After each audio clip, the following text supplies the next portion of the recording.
Lieutenant Mike Brennan wiped the sweat from his eyes with a filthy sleeve and stared at the body lying face up in the elephant grass.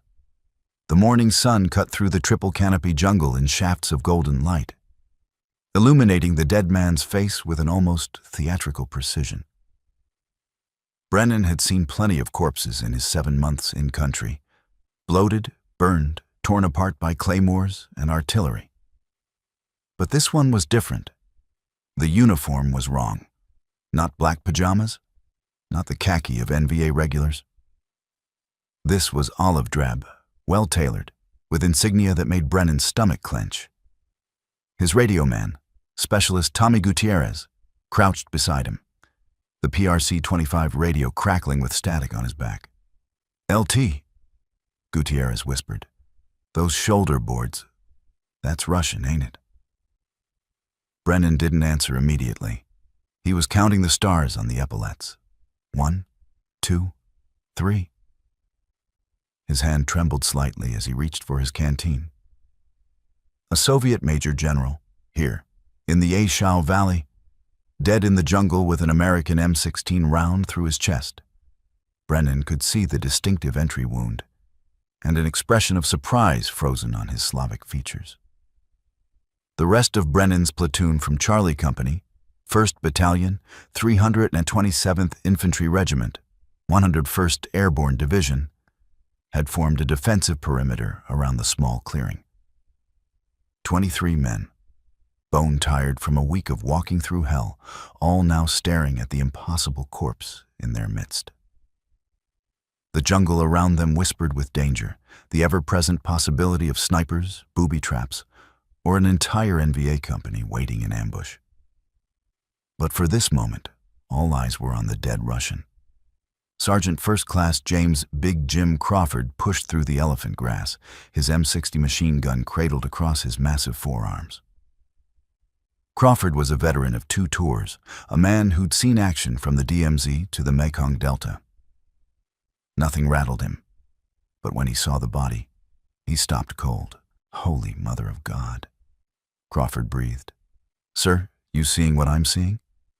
Brennan keyed the radio handset.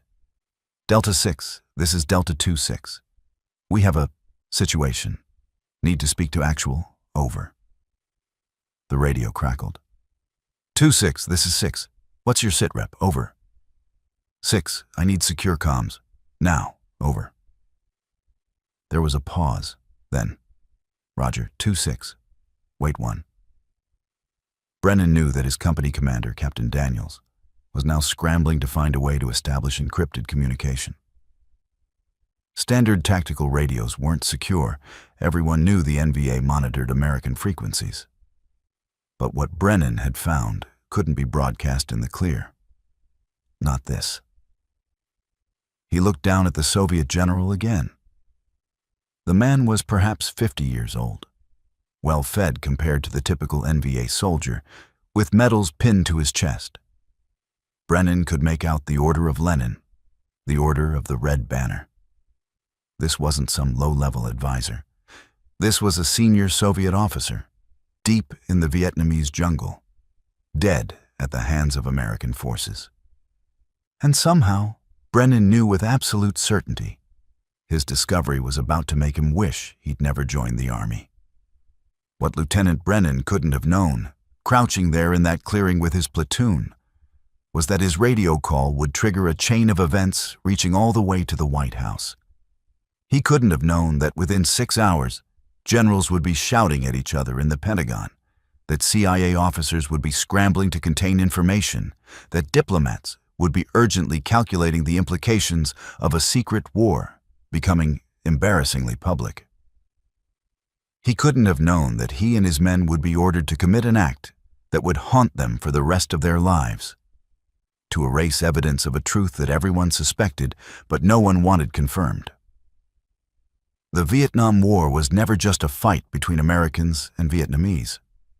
It was a proxy war between superpowers, and sometimes the proxies died in each other's jungles. By April 1968, the presence of Soviet advisors in North Vietnam was one of those open secrets that defined Cold War hypocrisy. American intelligence knew they were there. The Soviets knew that Americans knew. And yet both superpowers maintained an elaborate fiction that kept their forces from directly confronting each other on Vietnamese soil.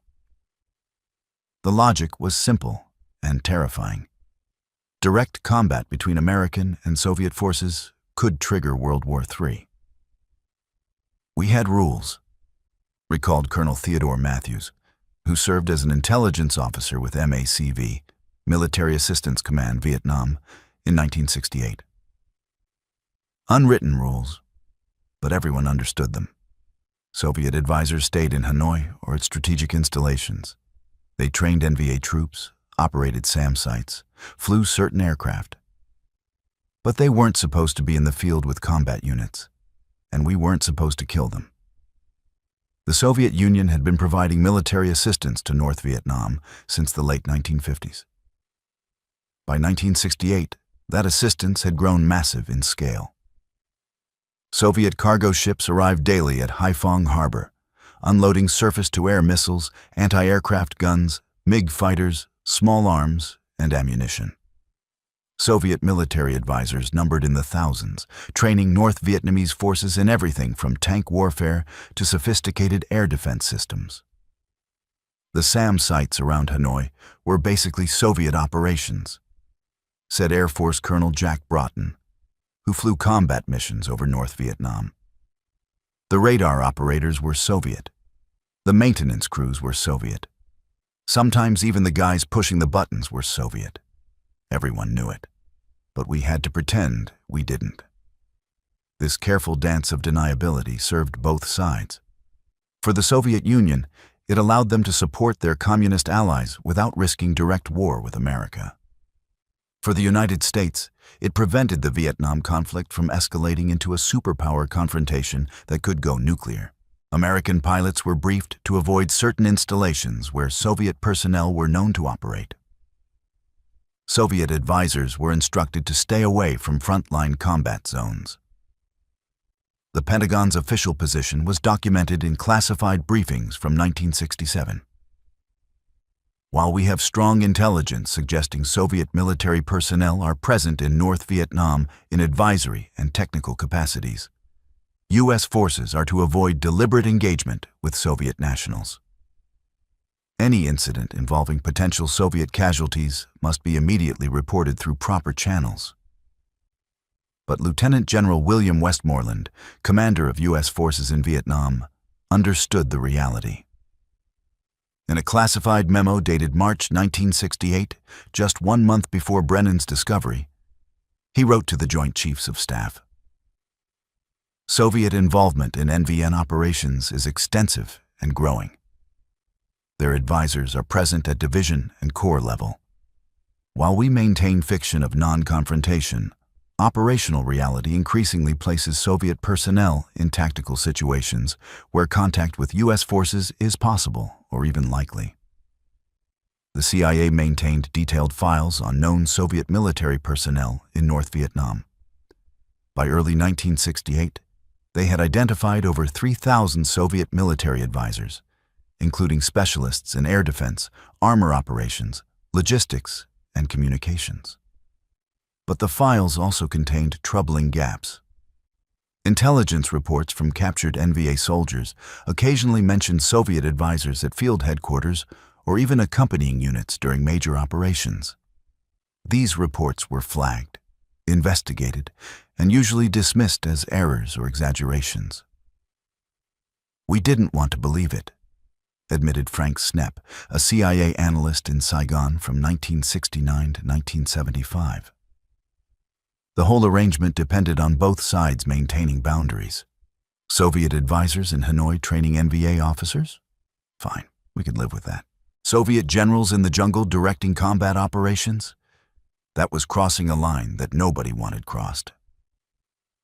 American troops in the field had their own understanding of Soviet presence. They saw the weapons, AK-47s stamped with Cyrillic markings, RPG-7 rocket launchers fresh from Soviet factories, sophisticated radio equipment that NVA units shouldn't have possessed.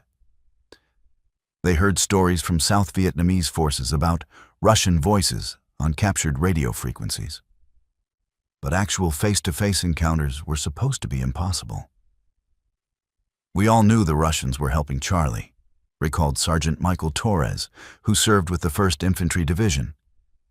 But they were supposed to be way up north in Hanoi, safe behind the lines. The idea that one might be out in the bush with us, that would mean the whole war was different than what they told us. The body count mentality that dominated American strategy in 1968 created additional complications. General Westmoreland's attrition warfare approach was predicated on killing enough enemy soldiers to force North Vietnam to negotiate. Every dead NVA soldier was tallied, reported, and added to statistics meant to prove progress. But what would it mean if those statistics included Soviet generals? How would that fit into the narrative being sold to the American public? In Washington, the Johnson administration was already reeling from the Tet Offensive, which had shattered public confidence despite being a tactical American victory. The last thing Lyndon Johnson needed was evidence that the war involved direct Soviet military leadership in combat zones. Such a revelation could justify the hawks who wanted to bomb Haiphong or mine North Vietnamese harbors, actions that might trigger Soviet retaliation. Or it could embolden doves who would argue that America was risking World War III over a civil war in Southeast Asia. Secretary of Defense Robert McNamara, who had resigned in February 1968 but whose successor Clark Clifford had inherited his policies, had long worried about Soviet escalation.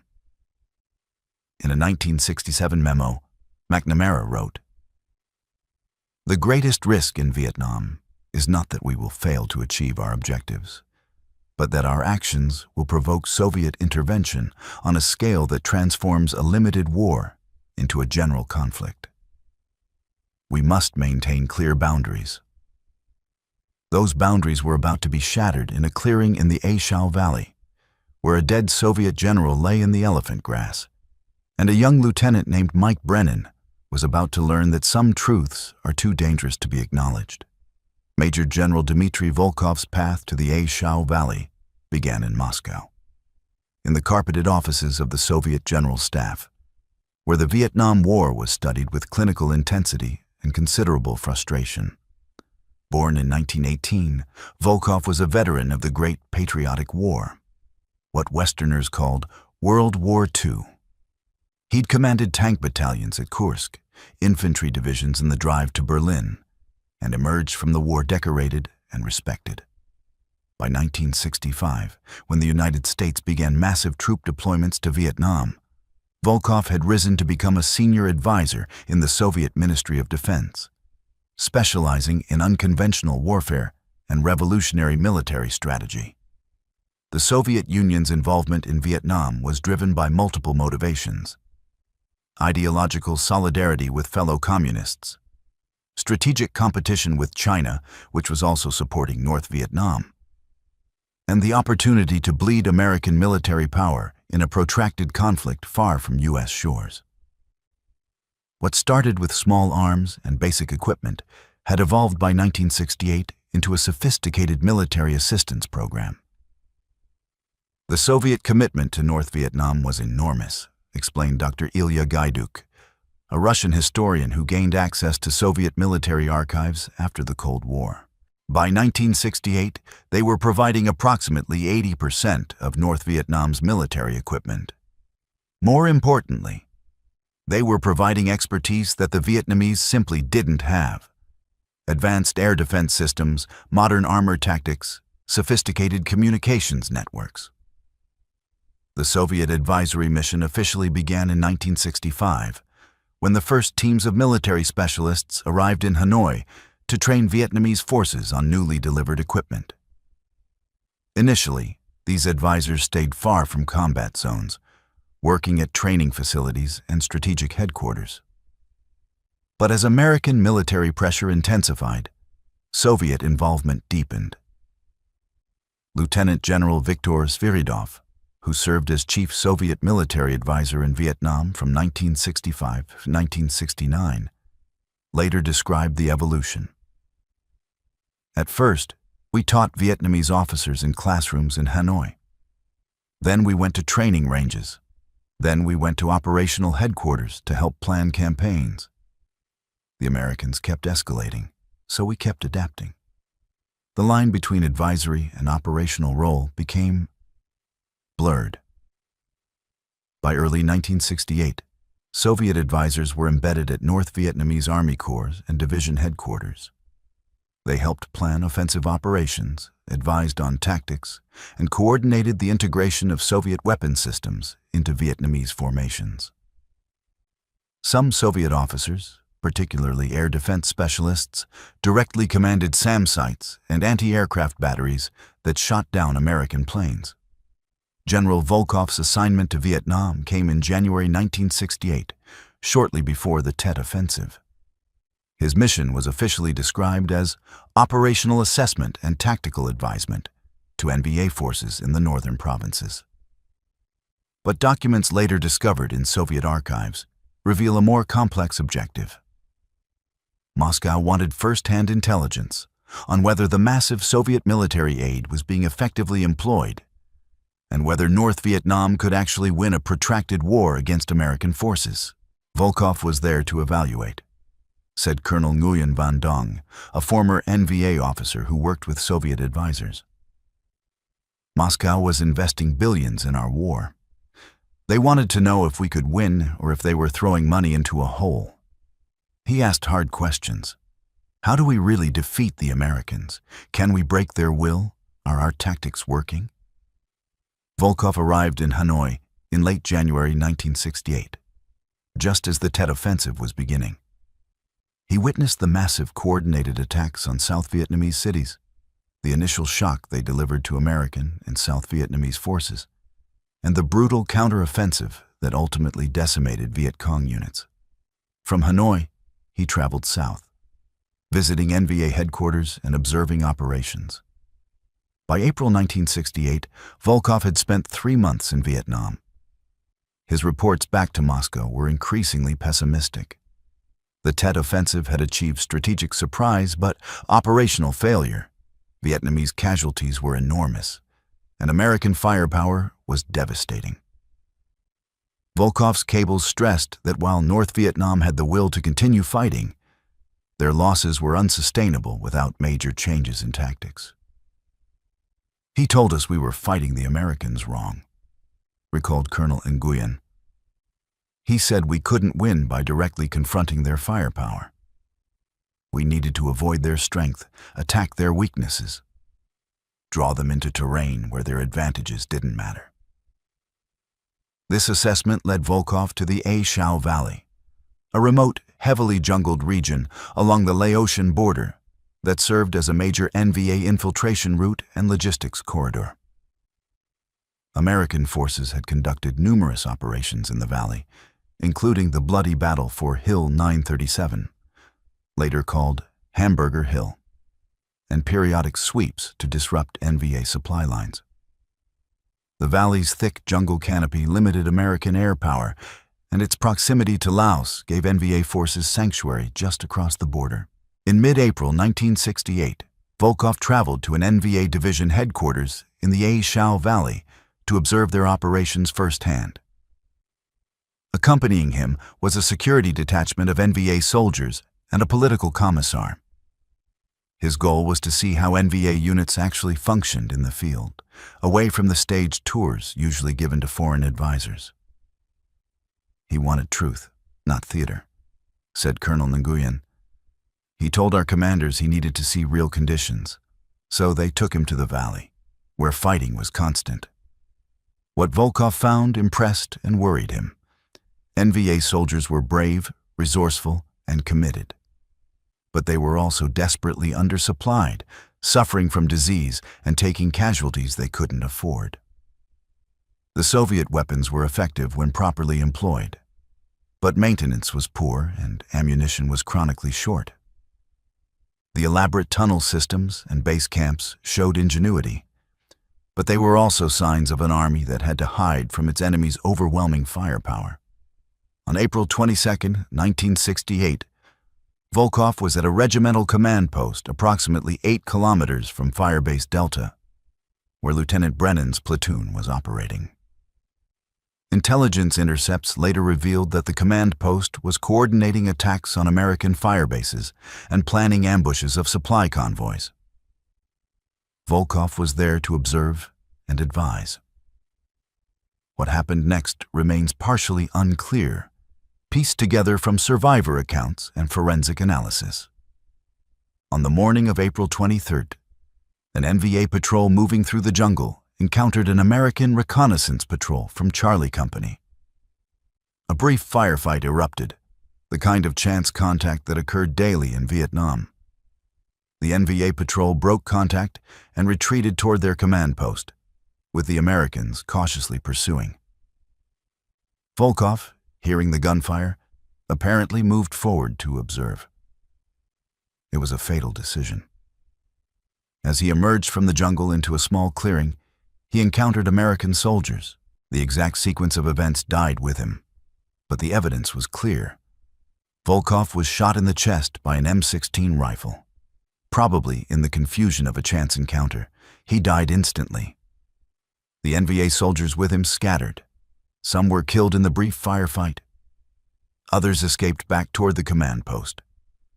By the time Lieutenant Brennan's platoon secured the clearing, Volkov's body was alone in the elephant grass, his medals glinting in the morning sun, his identity about to trigger an international crisis. The secure radio call came through at 09:47 hours. Lieutenant Brennan, still crouched beside Volkov's body, pressed the handset against his ear as his company commander's voice crackled through heavy encryption static. 2-6, this is 6 actual. Confirm your previous traffic. Soviet National General Officer rank, deceased. Confirm. Over.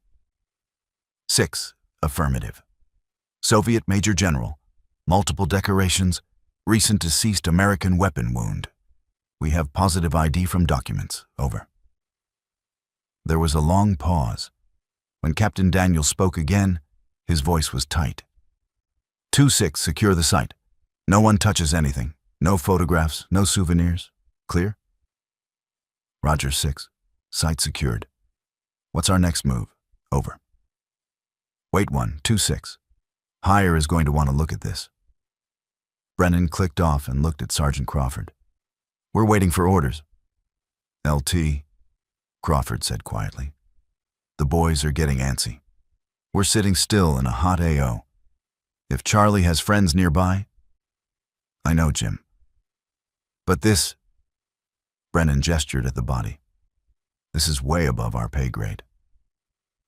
23 American soldiers sat in the jungle, maintaining perimeter security while their lieutenant tried to figure out what to do with a dead Soviet general.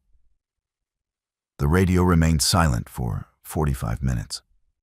Finally, at 10:32 hours, Captain Daniels called back. 2-6, Battalion Actual wants eyes-on confirmation. Bring the remains back to Firebase Delta. Delta Med will establish secure holding. Move now. Acknowledge. Brennan felt his stomach drop. 6, that's 8 clicks through bad country. We'll be slow with remains. We could have company. Recommend air extraction. Over. Negative 2-6. No air assets available for this tasking. You walk it back. That's an order. Out. The platoon rigged an improvised stretcher from ponchos and bamboo poles. 4 men carried Volkov's body while the rest maintained security. The march back to Firebase Delta took 6 hours. 6 hours of constant tension, expecting ambush at every turn. NVA forces surely knew about the firefight. They might be tracking the Americans, waiting to hit them. It was the longest patrol of my life, recalled Specialist Tommy Gutierrez years later. We're humping through the jungle with a dead Russian general, knowing if Charlie hits us, they'll do anything to get that body back. And we can't call for help because no one wants to say over the radio what we're carrying. They reached Firebase Delta at 16:47 hours, exhausted and paranoid. The firebase, a small outpost on a hilltop, ringed with sandbags and concertina wire, was home to a battalion headquarters and supporting units. Word had already spread that Charlie Company had something unusual coming in. When Brennan's platoon stumbled through the perimeter, dirty and exhausted, carrying their shrouded burden, men stared. "Take him to the aid station," Captain Daniels ordered. "Nobody talks about this.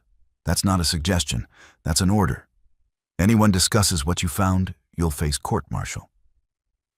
The battalion surgeon, Major Paul Hendricks, examined the body in private while armed MPs guarded the aid station door. He confirmed what Brennan had already reported.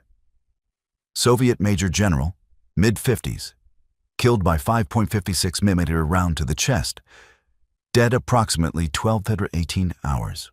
Hendricks photographed the body, documented the insignia and medals, and collected the documents found on Volkov: military ID, handwritten notes in Russian, maps marked with tactical symbols. At 17:30 hours, the report reached MACV headquarters in Saigon. By 1800 hours, it was on the desk of General Creighton Abrams, who had recently assumed command of U.S. forces in Vietnam. By 1900 hours, 7 a.m. Washington time, it was in the Pentagon. The reaction was immediate and explosive.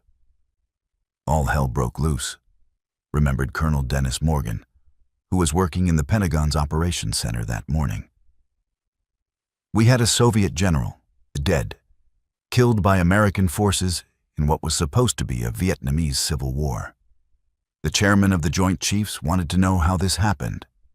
The Secretary of Defense wanted to know what we were going to do about it. The State Department wanted to know if World War III was starting. Emergency meetings convened across Washington. At the State Department, Soviet affairs specialists debated implications. Would Moscow demand explanations? Would they use this as justification for escalation? The Soviet ambassador had not yet been informed. The U.S. wanted to control the narrative before the Soviets even knew their general was missing. At CIA headquarters in Langley, analysts pulled files on Volkov.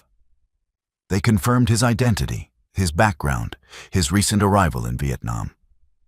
More importantly, they confirmed something troubling.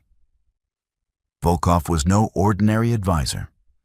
He was a senior general staff officer, someone important enough that his presence in a combat zone represented a significant escalation of Soviet involvement. "This wasn't just embarrassing," said Frank Snepp. "This was evidence that the Soviets were more involved in combat operations than anyone wanted to admit. If this became public, it would validate every hawk in Congress who wanted to take the war to North Vietnam directly. It could also make the Soviets feel obligated to respond, to prove they wouldn't back down." By noon Washington time, a secure video conference connected the Pentagon, State Department, CIA, and the White House Situation Room. The question was simple. What do we do with General Volkov's body? Several options were debated. 1. Return the body to the Soviets through diplomatic channels. This would acknowledge the incident officially, requiring explanations and potentially triggering a crisis. 2. Turn the body over to North Vietnamese forces. This maintained some deniability, but risked the North Vietnamese publicizing the incident for propaganda purposes. 3. Keep the body for intelligence purposes. The documents and personal effects might contain valuable information, but this would make the situation even more complicated if discovered. 4. Make the body disappear. No acknowledgement, no diplomatic crisis, no evidence. As if it never happened. The debate was heated. State Department officials wanted diplomatic return. It was the right thing to do, and avoided worse complications if the cover-up was discovered. Intelligence officials wanted to keep the body and documents for analysis. Military officials worried about the precedent any option would set for future incidents. President Lyndon Johnson, exhausted from the political beating he'd taken over Vietnam, made the decision, "I don't want this war with the Russians. We have enough enemies. make it go away. At 14:30 Washington time, at 1:30 Vietnam time, the order went out through encrypted channels to Firebase Delta. Classified, eyes only. No acknowledgement of incident. Remains to be interred locally without ceremony or documentation. All physical evidence to be destroyed. All personnel involved to be debriefed under security classification top secret. No records to be maintained. Acknowledge receipt and understanding. Captain Daniels read the message 3 times before he believed it. Then he called Lieutenant Brennan to battalion headquarters. The order was clear, but executing it fell to men who'd been trained to follow regulations, document everything, and treat the dead with dignity. Now they were being ordered to make a Soviet general disappear. It felt wrong, Lieutenant Brennan said decades later, his voice still carrying the weight of that night. Not wrong like illegal. Obviously it came from the top. Wrong like morally wrong. This man was someone's father, maybe someone's husband. He'd been a soldier in a terrible war just like us, and we were being told to dump him in a hole like he never existed. The burial detail assembled at 2:30 hours on April 24th, 1968.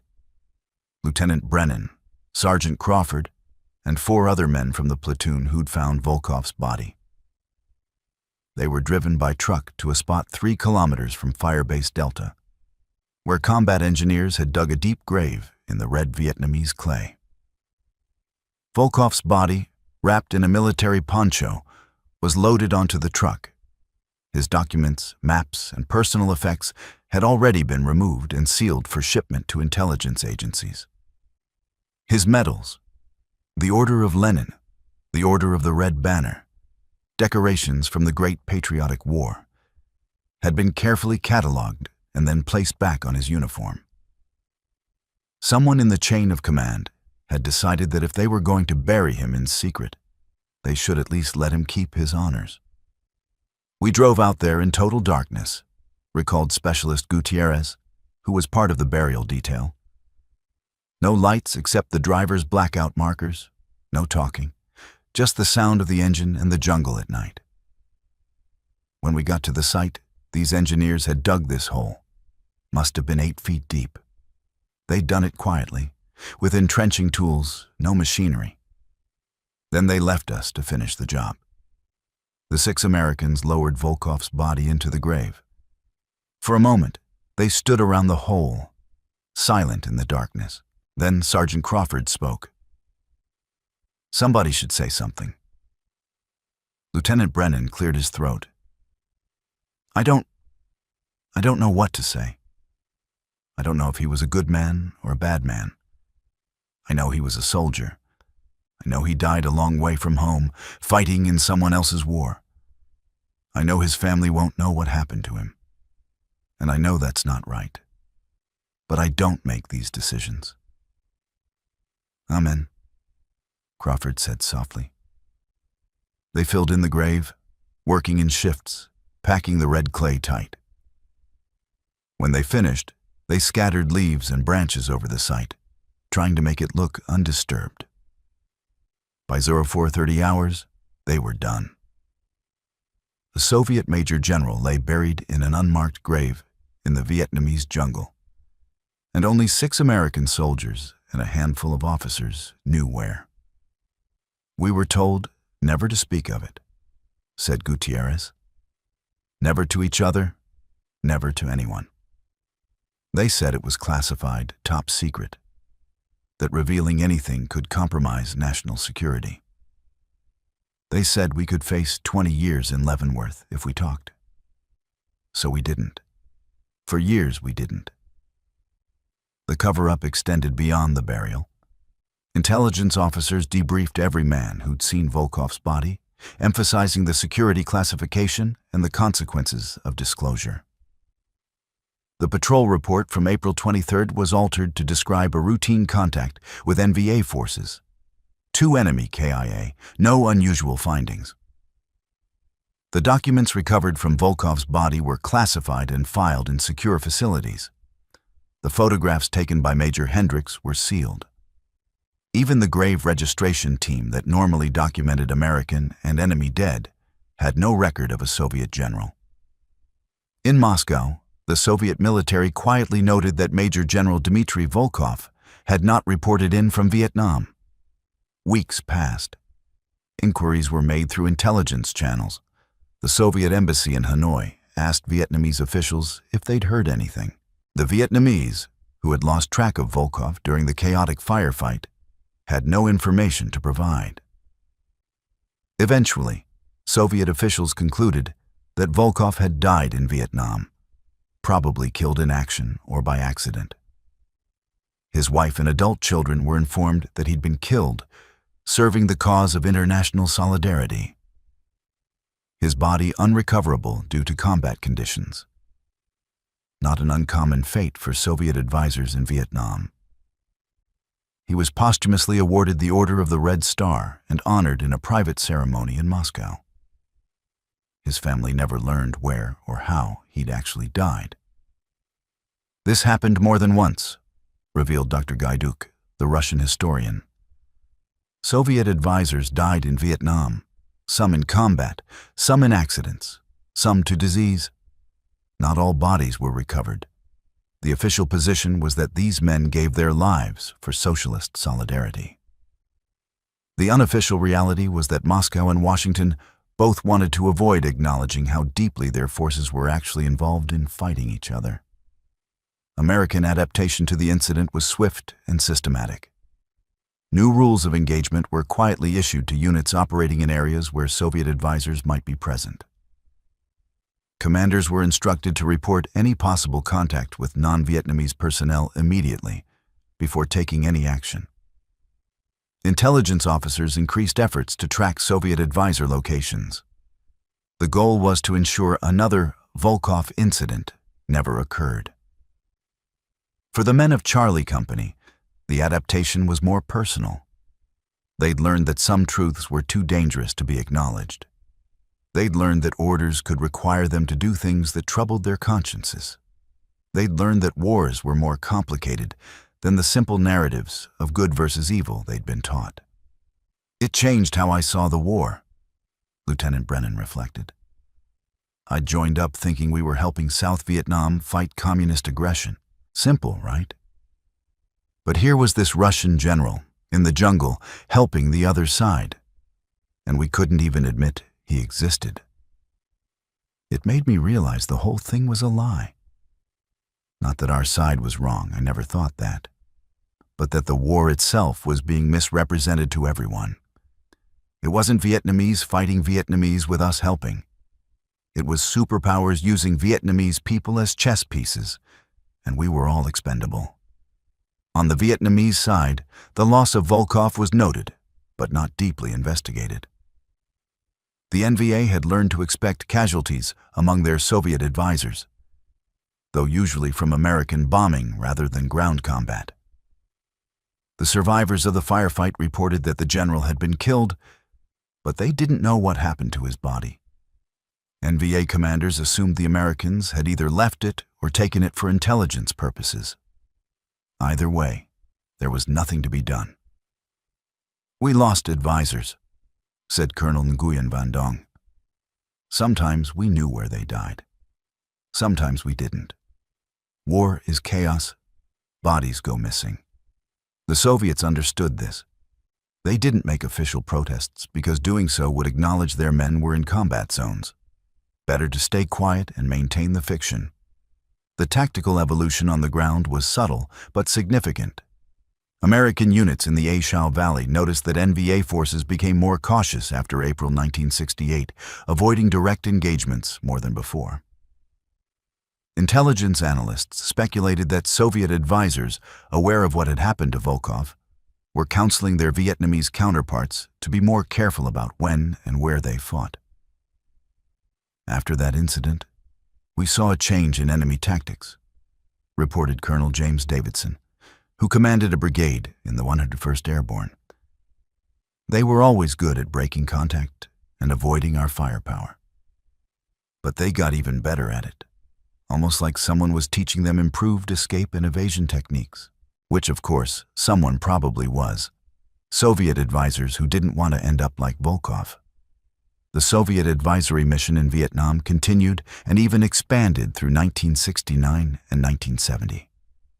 By some estimates, over 10,000 Soviet military personnel served in Vietnam between 1965 and 1975, with several thousand present at any given time.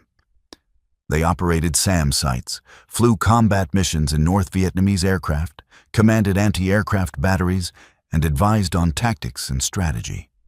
Some were killed. Official Soviet records acknowledge 16 deaths, though the real number was almost certainly higher. But after April 1968, Soviet advisors were reportedly given explicit instructions: stay away from frontline combat zones. Advisory work was to be conducted at headquarters, training facilities, and strategic installations. Those who wanted to see actual combat conditions could observe from a distance. The lesson of General Volkov's death was clear. The Americans couldn't publicly acknowledge killing Soviet officers, but they couldn't prevent it either. Better to avoid the situation entirely.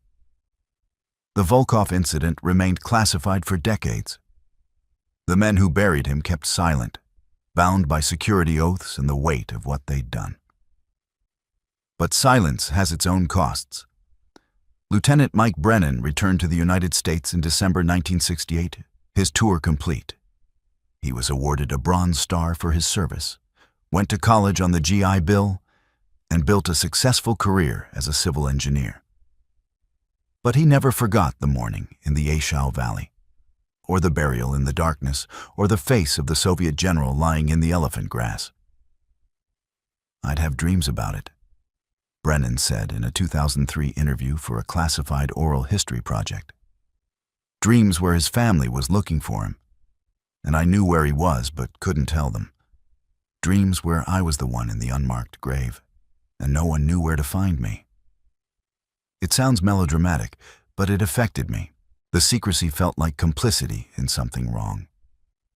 Sergeant James Crawford did 3 tours in Vietnam, surviving them all. He retired from the Army in 1989 as a sergeant major, highly decorated and respected.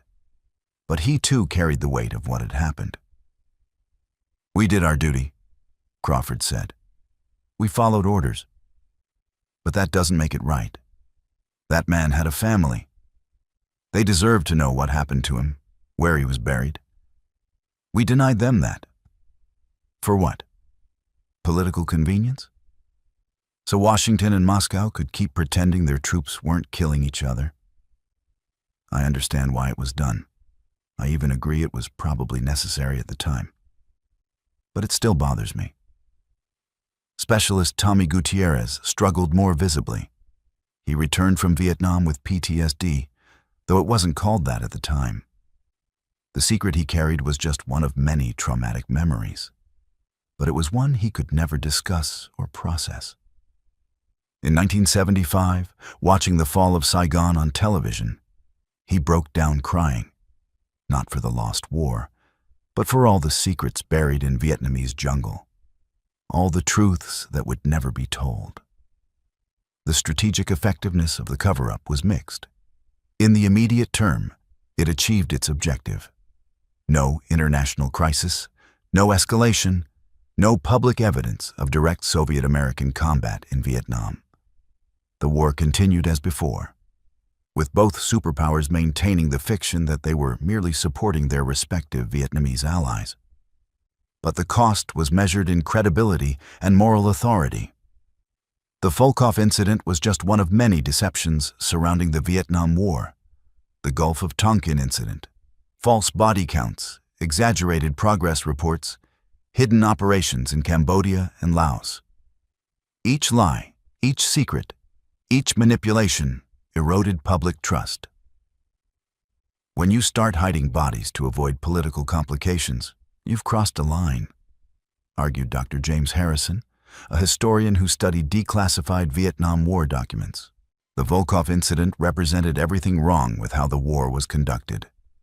Political considerations overrode moral obligations. Inconvenient truths were buried, literally. And the men who had to execute these orders were left to carry the weight of it. The Soviet Union, for its part, never publicly acknowledged Volkov's death or pressed for information. They knew the risks their advisors faced in Vietnam. They accepted that some would die and that recovering bodies wasn't always possible. The fiction of non-involvement was as valuable to Moscow as it was to Washington. Years later, after the Cold War ended and archives opened, Russian researchers discovered references to Volkov in Soviet military records. They found his personnel file, his orders to Vietnam, his pessimistic reports about the war, and the final notation, K. Vietnam, April 1968, body not recovered. His family had never learned more than that. In 1995, a team of Russian researchers working with American veterans groups tried to locate Volkov's grave. They interviewed former members of Charlie Company, but the veterans who knew the location either couldn't or wouldn't reveal it. The Vietnamese jungle had changed dramatically in 30 years. Fire Base Delta had long since been abandoned. The jungle had reclaimed the land, and the landmarks the burial detail had used were gone. "We wanted to find him," said Dmitry Volkov Jr., the general's son, in a 1998 interview. "My father deserved a proper grave with his name on it. We deserved to know where he was. But the Americans who buried him couldn't remember exactly where or wouldn't say. And so he's still out there somewhere, in an unmarked grave, forgotten by everyone except the few men who put him there." The broader legacy of the Volkov incident extended beyond one buried Soviet general. It represented a fundamental truth about the Vietnam War that both superpowers wanted to deny. It was never just a Vietnamese conflict. It was always a proxy war between the United States and Soviet Union, with Chinese involvement adding further complexity. Vietnamese people, both North and South, were fighting and dying for their own reasons, but they were also pawns in a larger game. "We pretended it was about Vietnamese self-determination," said Frank Snepp, the CIA analyst. "But Vietnamese self-determination would have meant letting them settle their civil war themselves.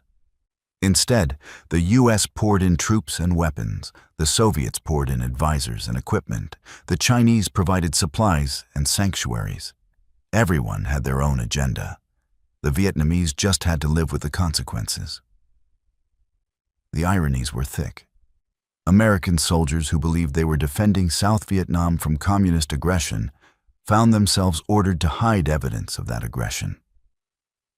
Soviet advisors who believed they were supporting Vietnamese liberation found themselves cautioned to avoid combat because their deaths would be diplomatically embarrassing.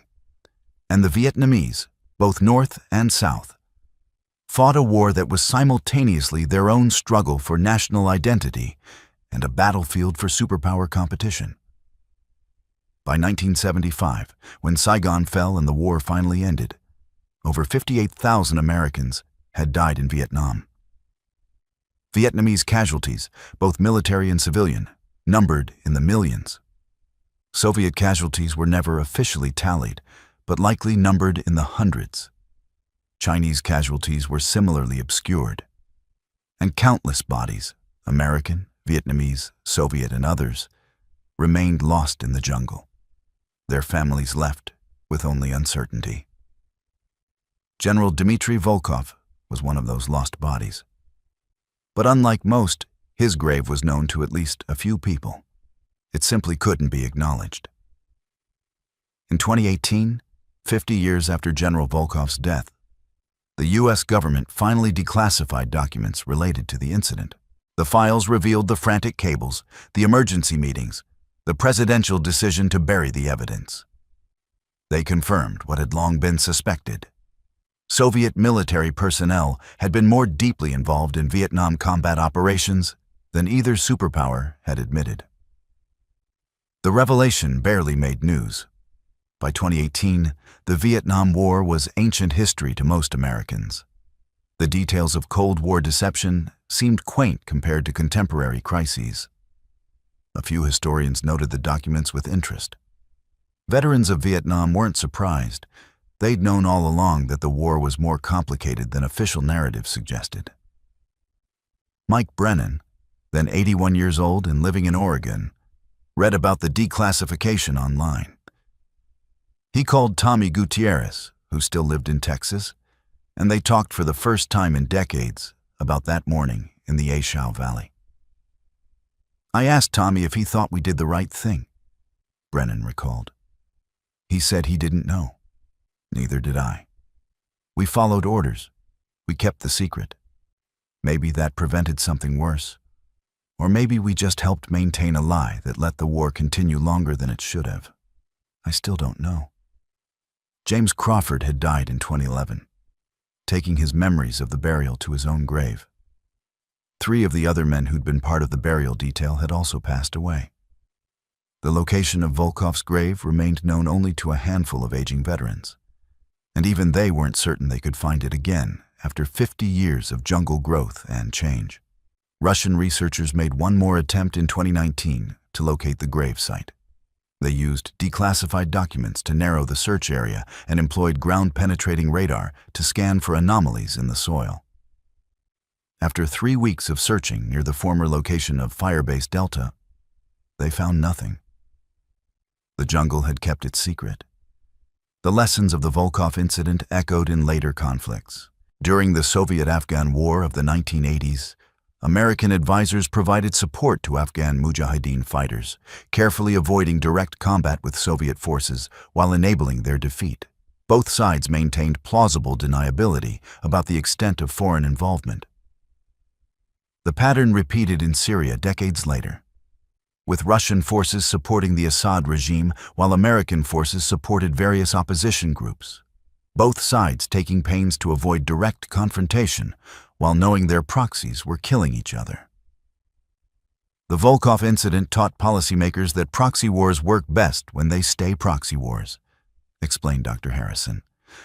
Direct confrontation between superpower forces risks escalation that nobody wants. But supporting local forces allows you to pursue your interests while maintaining deniability. Vietnam proved the model. The cost is paid by the proxies, the Vietnamese, the Afghans, the Syrians, while the superpowers fight their battles at one remove. For the veterans who knew about Volkov, the legacy was more personal. They'd been asked to do something that troubled them, for reasons they understood but didn't entirely agree with.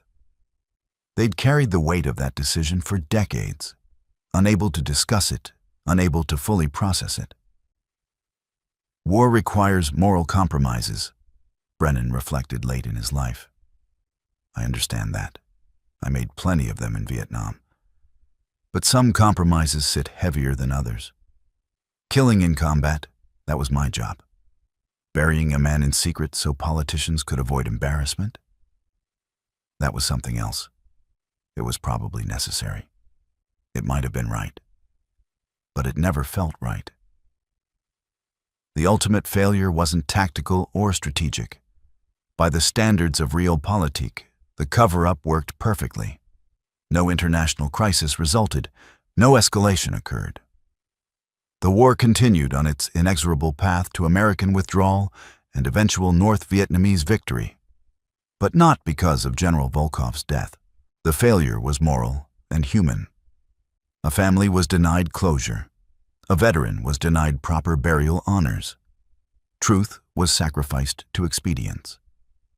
And a group of American soldiers were asked to betray their own sense of right and wrong in service of diplomatic convenience. Somewhere in the Vietnamese jungle, near what was once Firebase Delta in the Shau Valley, a Soviet major general still lies in an unmarked grave. The jungle has long since reclaimed the site. The red clay has settled. The men who buried him are dying off one by one. Soon, no one living will know where he rests. But his death still speaks to a larger truth about the Vietnam War and the Cold War that surrounded it. Some wars are fought not just with bullets and bombs, but with lies and secrets. Some casualties aren't counted, some bodies aren't recovered, some truths are too dangerous to acknowledge, and some graves remain unmarked, not because the deceased was forgotten, but because too many people wanted to forget what his death revealed about the war they were fighting. Lieutenant Mike Brennan died in 2022, taking with him the exact location of General Volkov's grave. Before his death, he wrote a letter to be opened after he was gone. In it, he described the location as best he could remember, acknowledging that 54 years and jungle growth made his description nearly useless. But he felt he owed it to someone, to Volkov's family, to history, to his own conscience, to leave some record, some acknowledgement, some small gesture toward truth. The letter ended simply. We buried him with his medals, as a soldier deserves. I hope that matters to someone. I hope he's at peace. I know we never were. The Vietnam War was full of such moments. Small betrayals of conscience, necessary lies, moral compromises justified by strategic necessity. The Volkov incident was just one of thousands. But for the men who were there that morning in the Shau Valley, who carried the body through the jungle, who filled in the grave in darkness and silence, it was the moment they learned that sometimes the most important battles in war aren't fought with enemies, but with your own sense of what's right. And sometimes you lose those battles too.